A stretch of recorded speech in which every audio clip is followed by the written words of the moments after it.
Welcome back to Hut City Custom Cycles vlog. Today, as you see below, we're doing a ride review on an Indian Chieftain Ltd. So a big thanks to the boys at Wellington Motorcycles for loaning me this bike for the weekend to go out and do a review for you.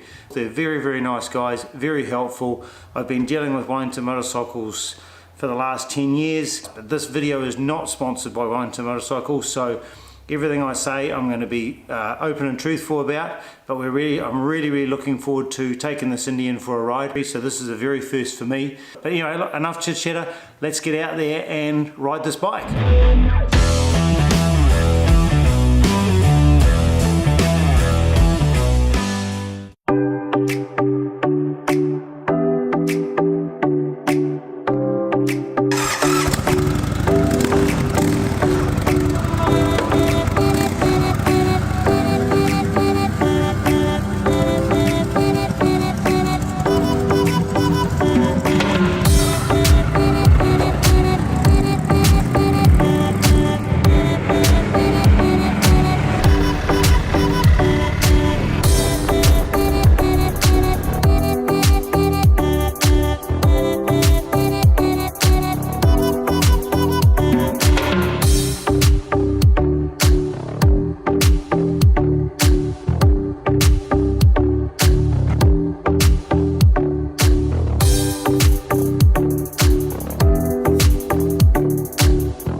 Okay, so we've been riding this bike for the last day. At the moment we're back around Grays Road.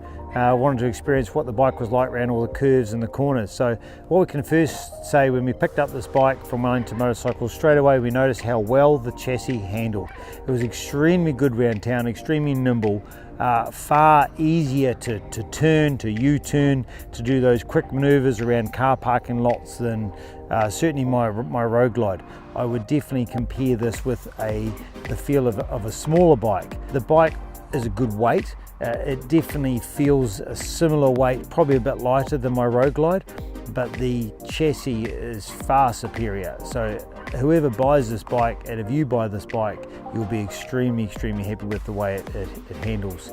While we're talking about chassis, let's go on to suspension. Suspension is adequate. It is what you'd expect from a standard cruiser. It handled everything well. Someone who rides aggressively and is looking to be a bit of a hooligan, so to speak, will probably want to upgrade the suspension, but that's, in most models you end up doing that if you ride aggressively. So, but certainly adequate for normal riding. One thing I was extremely impressed with, apart from the chassis, was the clutch feel. The clutch feel is light, feather light, buttery smooth. Getting back onto the suspension and the brakes. Now the brakes again are adequate. It does have dual disc brakes, which is fantastic. It would have been nice to have probably some bigger calipers on there, or certainly bigger disc rotors, but the brakes are very adequate, and unless you're being crazy, you won't need any more.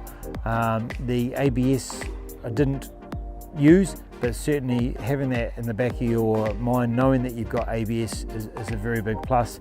If you're checking yourself out in a shop window or something like that, and a dog were to walk in front, you can slam on those brakes, know that you've got ABS and you're not going to lose that front end. While riding the bike, I found it had plenty of grunt, certainly enough, certainly what I expected. Obviously, as any cruiser bike, V-twin American bike, you'd want to put a muffler on it and an intake, and that will open it up. The rev range hits 3,000 RPM and it just takes off from there. So this bike with a pipe and let it breathe will certainly perform extremely well.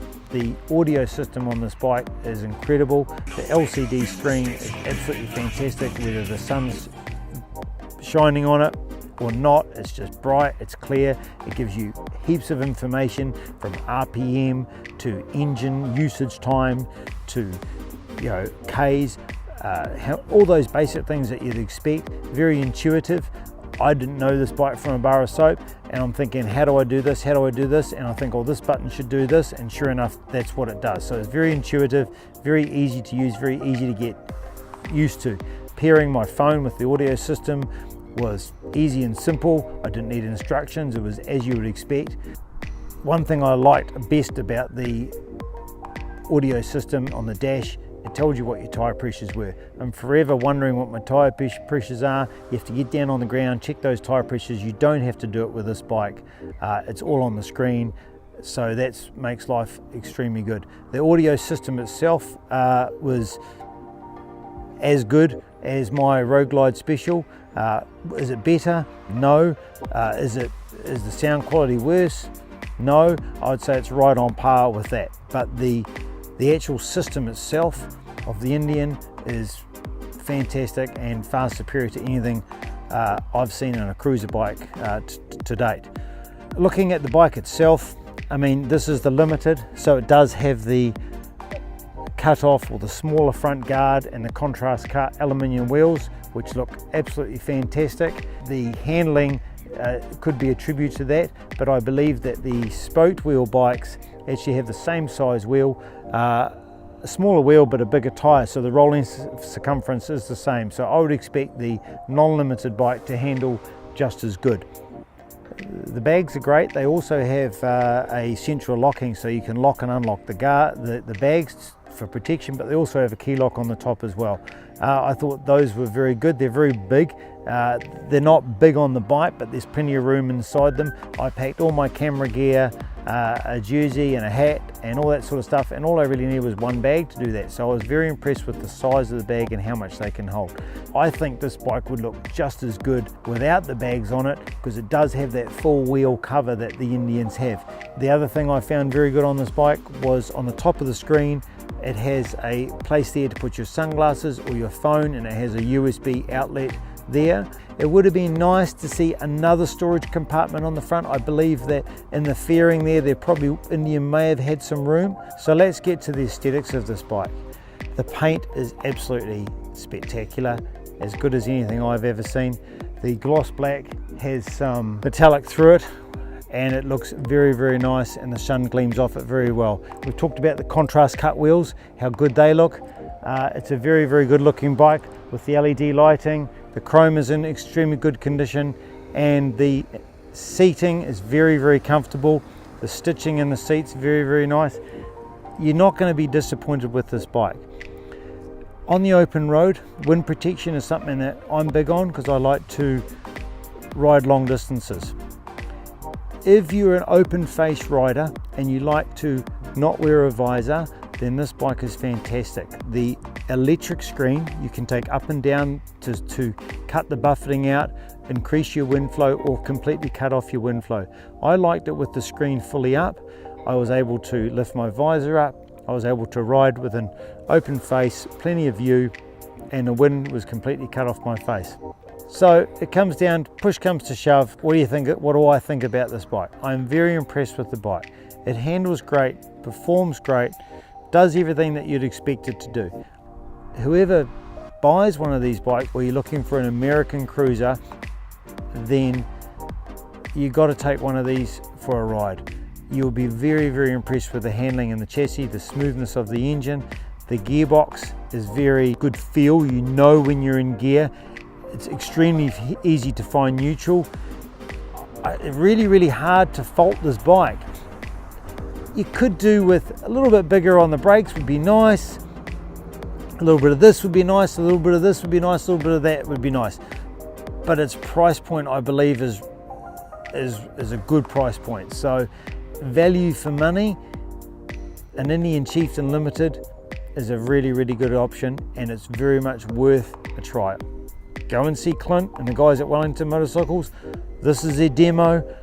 It's a demo for a reason. I know that he's happy to give you the keys, take it for a blast for the weekend like I have, and make up your own mind. Because what I like in a bike isn't necessarily what you like in a bike. However, this is a good bike, and for my first Indian experience, I'm very happy with it, and I look forward to riding more models from Indian and other models in the future. So yeah, thank you very much for watching this vlog, and keep watching. Thank you.